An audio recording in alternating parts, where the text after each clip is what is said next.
एक छोटे से गांव में बुजुर्ग दादी माँ अपने पोते पोतियों के साथ रहती थीं। उनकी आंखों की रोशनी जा चुकी थी।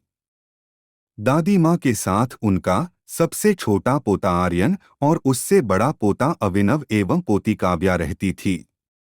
जहां अभिनव और काव्या शरारती थे, आर्यन दादी माँ की हर बात ध्यान से सुनता था। आर्यन दादी माँ का सहारा था।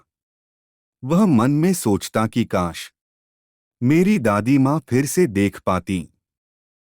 एक दिन गांव में एक साधु बाबा आए। उनके चेहरे पर शांति थी और आंखों में गहरा अनुभव।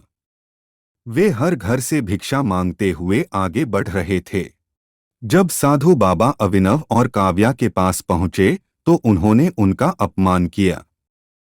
लेकिन आर्यन ने दादी माँ से पूछकर साधु बाबा को प्रेम और सम्मान से भिक्षा दी।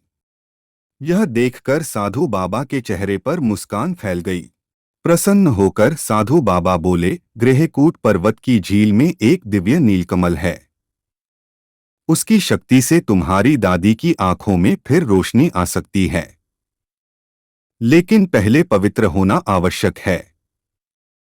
यह सब सुनकर अभिनव और काव्या के मन में लालच जाग उठा। उन्होंने सोचा, अगर हम पहले नीलकमल ले आए तो सारा श्रेय हमारा होगा।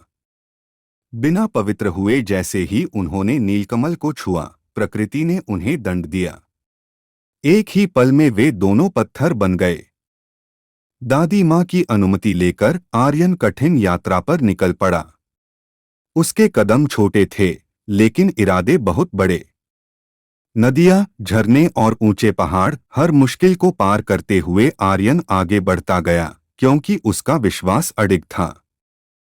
गृहकूट पर्वत के नीचे पहुंचकर आर्यन ने पवित्र सरोवर में स्नान किया। हाथ जोड़कर उसने ईश्वर और साधु बाबा को धन्यवाद दिया। झील के पास पहुंचते ही आर्यन का दिल कांप उठा। उसके भाई और बहन पत्थर बने खड़े थे। उसकी आंखों से आंसू बहने लगे। तभी झील से एक दिव्य प्रकाश निकला और देवदूत प्रकट हुए। उन्होंने कहा, यह लालच का परिणाम है, पर करुणा से सब ठीक हो सकता है। आर्यन ने नीलकमल को जल में डुबोकर छींटे डाले। चमत्कार हुआ, अभिनव और काव्या फिर से जीवित हो गए। अपनी गलती समझकर दोनों ने आर्यन से माफी मांगी। तीनों भाई बहन गले मिलकर घर लौट पड़े। पीतल के पात्र में नीलकमल का जल डालते ही पानी नीला हो गया। जैसे ही वह जल दादी माँ की आंखों पर पड़ा, उनकी दुनिया फिर से रोशन हो उठी। दया, श्रद्धा और सच्चे मन से किया गया कर्म कभी व्यर्थ नहीं जाता। इसी विश्वास के साथ यह कहानी एक सुखद अंत तक पहुंचती है।